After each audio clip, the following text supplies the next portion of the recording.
सभी दोस्तों, स्वागत है आप सभी का एक बार फिर से। माँ भगवती की कृपा आप और आपके पूरे परिवार पर सदा सर्वदा बनी रहे। दोस्तों, अगर आप अपनी लाइफ में नया कुछ सीखना चाहते हैं तो चैनल को सब्सक्राइब जरूर करिएगा। दोस्तों, सावन का पवित्र महीना शुरू हो चुका है। ये महादेव का सबसे प्रिय माह होता है। इस महीने में शिव मंदिरों में भक्तों की भीड़ जुटी होती है। भक्त महादेव की आराधना में लीन होते हैं। सावन महीने के सोमवार का महत्व और अधिक है। इस दिन लोग व्रत भी रखते हैं। भगवान शिव की पूजा में जल, दूध, बेलपत्र, पुष्प आदि अर्पित करते हैं। इसी तरह भगवान भोलेनाथ की पसंदीदा चीजों में है शमी पत्र।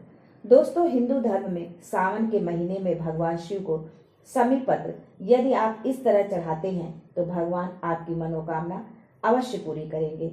यदि आप ऐसे शमी पत्र या शमी पुष्प चढ़ाते हैं तो जीवन में सुख समृद्धि आएगी। आप सब जगह से निराश हो चुके हैं, कोई काम नहीं बन रहा है, दरिद्रता बहुत ज्यादा है, तब आप ये उपाय करें, आपकी निराशा आशा में बदल जाएगी।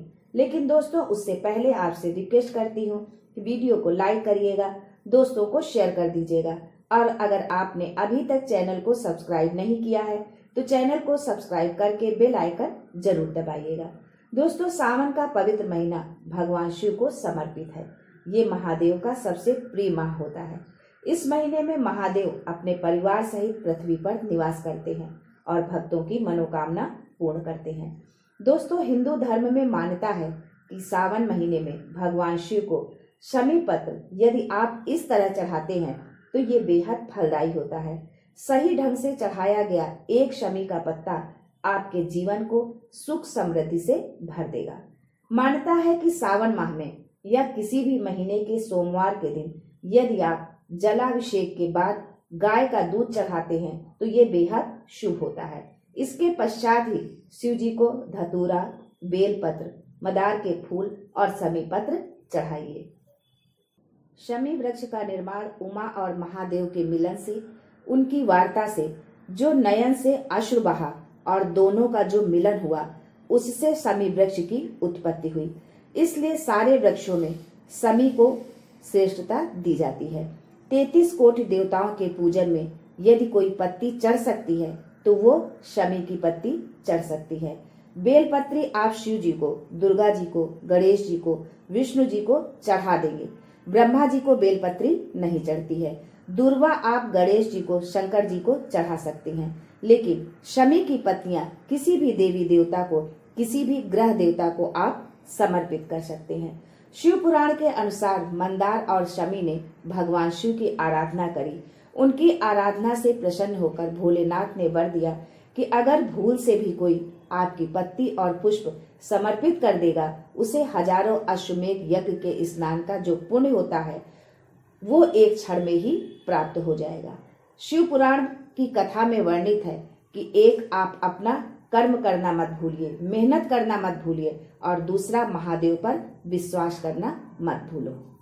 हिंदू धर्म में शमी के पेड़ को बहुत शुभ माना जाता है। दोस्तों, गणेश पुराण के क्रीड़ा कांड में वर्णित कथा के अनुसार शमी ऋषि औरव की पुत्री थी। ऋषि अपनी पुत्री से अत्यंत प्रेम करते थे। ऋषि ने अपनी पुत्री शमी का विवाह धौम्य ऋषि के पुत्र मदार के साथ किया था। मदार अपने गुरु शिष्य शौनक का आशीर्वाद लेने अपनी पत्नी शमी के साथ पहुंचे। रास्ते में विघ्नहर्ता गणेश जी के अनन्य भक्त ऋषि भृशुंडी का आश्रम था। मदार व शमी ने उनके दर्शन व आशीर्वाद की प्राप्ति के लिए ऋषि भृशुंडी के आश्रम जाने का विचार किया। ऋषि भृशुंडी ने गणेश जी को प्रसन्न कर उन्हीं के जैसे गजमुख होने का आशीर्वाद प्राप्त किया था, जिसके कारण उनका मुख गणेश जी के समान ही था। मदार को ऋषि के गजमुख होने का ज्ञान नहीं था। जब मदार व शमी ऋषि भृशुंडी के आश्रम पहुंचे तो उन्हें उनके गजमुख को देखकर हंसी आ गई और वे ऋषि का उपहास करने लगे। तब ऋषि भृशुंडी ने उन्हें श्राप दे दिया कि तुम दोनों वृक्ष बन जाओ और ऐसे वृक्ष बनो जिसे कोई पशु पक्षी भी न खाए और न ही उसके पास आए। बहुत दिनों तक मदार शौनक ऋषि के आश्रम नहीं पहुंचे तो शौनक ऋषि उनकी खोज करते हुए ऋषि भृशुंडी के आश्रम पहुंचे, जहां उन्हें इस घटना के बारे में पता चला। तब शौनक ऋषि ने मदार व शमी को शाप मुक्त करने का अनुरोध किया। तब शाप से मुक्त करने में असमर्थ ऋषि भृशुंडी विघ्नहर्ता गणेश के पास पहुंचे। ऋषि मदार व शमी को शाप मुक्त करने हेतु गणेश जी से प्रार्थना करने लगे। तब अपने भक्त के शाप की लाज रखने व शमी मदार के उद्धार के लिए विघ्नहर्ता ने उन्हें वरदान दिया कि ये दोनों वृक्ष तीनों लोकों में पूजनीय होंगे। भगवान शिव की पूजा इन दोनों वृक्षों के बिना अपूर्ण होगी। ये दोनों पति पत्नी अर्थात मदार व शमी जहाँ साथ में होंगे वहां मैं स्वयं रिद्धि सिद्धि के साथ निवास करूंगा। दोस्तों, शमी व मदार के बिना गणपति व शिव जी की पूजा अधूरी मानी जाती है। आज भी सफेद मदार वृक्ष की जड़ 21 वर्षों के बाद गणेश जी का स्वरूप ले लेती है। दोस्तों, जिस घर में मदार की जड़ की पूजा होती है वहां गणेश जी रिद्धि सिद्धि के साथ स्वयं निवास करते हैं। उस घर में कभी भी अकाल मृत्यु नहीं होती। रामचरितमानस में तुलसीदास ने लिखा है कि भगवान राम जब रावण को मारने के लिए लंका पर चढ़ाई करी तब भगवान शंकर उस जगह पर नहीं दिखे। तब राम जी ने शमी के पेड़ को प्रणाम करा और कहा, हे भोलेनाथ, मैं आपको शमी के वृक्ष में मानकर प्रणाम करके लंका पर चढ़ाई कर रहा हूँ। और उस शमी के वृक्ष को प्रणाम करके लंका पर चढ़ाई की। विजय प्राप्त करने के पश्चात जब अयोध्या वापस आए तो सोचने लगे कि मैं अयोध्या के वासियों को क्या दूंगा। माता कौशल्या, कैकेयी, सुमित्रा ने स्वर्ण बांटा। ऋषियों ने, मुनियों ने, तपस्वियों ने कहा कि मुझे स्वर्ण नहीं चाहिए, लेकिन मुझे स्वर्ण की कीमत के बराबर कोई ऐसी वस्तु दी जाए जो स्वर्ण से भी बहुमूल्य हो। तब भगवान राम ने एक शमी का पत्ता ऋषियों को, साधुओं को दिया और कहा, ये मेरे शंकर का स्वरूप है। आज भी विजयदशमी के दिन शमी का पत्ता दिया जाता है। क्यों देते हैं? क्योंकि भगवान राम ने हजारों स्वर्ण मुद्राओं के बराबर एक शमी के पत्ते की मूलता कही है। ये शमी का मात्र पत्ता नहीं, वैभव प्रदान करने वाला, आनंद सुख प्रदान करने वाला है। शमी से जुड़ी एक मान्यता ये भी है कि जब पांडवों को वानप्रस्थ दिया गया तब पांडवों ने भगवान कृष्ण से पूछा कि हम अपने अस्त्र शस्त्र को कहाँ रखें। तब भगवान ने शमी का पेड़ ही बताया। तब पांडवों ने अपने अस्त्र शस्त्र शमी के पेड़ के नीचे गाड़ दिए। जब वानप्रस्थ पूरा करके पांडव वापस आए तब शमी के पेड़ के नीचे खोदा गया और खोदने के बाद अस्त्र शस्त्र निकाले गए। निकालने के बाद भगवान कृष्ण ने पुनः अस्त्र शस्त्र पांडवों को दिए। पांडवों ने अस्त्र शस्त्र का पूजन शमी के वृक्ष के नीचे किया तो भगवान कृष्ण ने कहा कि आज आपने पूजन किया है, विजयदशमी के दिन लोग अपने घरों में शस्त्र का पूजन करेंगे, शमी की पत्ती का स्मरण करेंगे तो उनके घर में कभी संपदा की कमी नहीं होगी, वीरता का आनंद होगा। खाटू श्याम बाबा अर्थात महात्मा बर्बरीक के कटे हुए सर को ऊंची पहाड़ी पर स्थित शमी वृक्ष पर ही रखा गया था। शमी वृक्ष अपने आर्थिक व पौराणिक मूल्यों के कारण राजस्थान का राजकीय वृक्ष भी है, जिसे लोग वहां की स्थानीय भाषा में खेजड़ी के वृक्ष के नाम से जानते हैं। दोस्तों, यदि आप प्रतिदिन शमी वृक्ष में जल चढ़ाते हैं और सूर्यास्त के बाद शमी के वृक्ष के नीचे सरसों के तेल का दीपक जलाते हैं तो आप व आपके परिवार पर शनिदेव की कृपा हमेशा बनी रहेगी। दोस्तों, त्रेता युग में भी शमी वृक्ष का एक प्रसंग है। वर्तंतु ऋषि का शिष्य कौत्स विद्या अध्ययन के पश्चात अपने घर जाने की इच्छा प्रकट की। गुरु ने शिष्य से गुरु दक्षिणा में 14 कोटि स्वर्ण मुद्राएं मांगी। शिष्य ने कहा, मैं गरीब ब्राह्मण का पुत्र हूँ, 14 कोटि स्वर्ण मुद्राएं कहाँ से लाऊंगा। लेकिन गुरु दक्षिणा दिए बिना ज्ञान अधूरा था और वो आश्रम से भी नहीं जा सकता था। ऐसी स्थिति में कौत्स अयोध्या के राजा रघु के पास पहुंचे और उनसे ये राशि मांगी। राजा रघु ने उसी समय एक बड़ा यज्ञ किया था जिसमें अपार दान करने के कारण उनका खजाना पूरा खाली हो गया था। उन्होंने उस ब्राह्मण से कुछ समय मांगा और धन प्राप्त करने के लिए आश्विन शुक्ल दशमी की तिथि को इंद्र की राजधानी अमरावती पर चढ़ाई करने का निश्चय किया। राजा रघु ने पत्नी के कहने पर देवाधिदेव की आराधना कर जाने लगे तो उनकी पत्नी ने शमी का एक पत्ता दे दिया।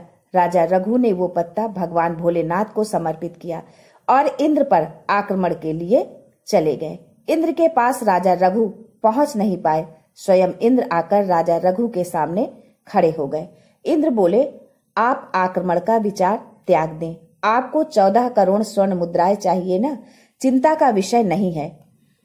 आपने जब एक शमी का पत्ता देवाधिदेव को समर्पित किया है तो इंद्र को 14 करोड़ सोने की मुद्राएं तो देनी ही पड़ेगी। दोस्तों, शमी का पत्ता, शमी का फूल यदि भूल से भी चढ़ जाता है देवाधिदेव पर, उसका जो आशीर्वाद होता है वो 14 करोड़ स्वर्ण मुद्राओं के बराबर होता है। भगवान इंद्र ने कुबेर को बुलाया, शमी के वृक्ष पर बैठाया और बैठाकर शमी के वृक्ष से 14 करोड़ मुद्राएं प्रदान करवाई। वो 14 करोड़ मुद्राएं कौत्स ने ले जाकर वर्तंतु ऋषि को दिया। वर्तंतु ने वो मुद्रा प्राप्त कर पुनः राजा रघु को वापस कर दिया।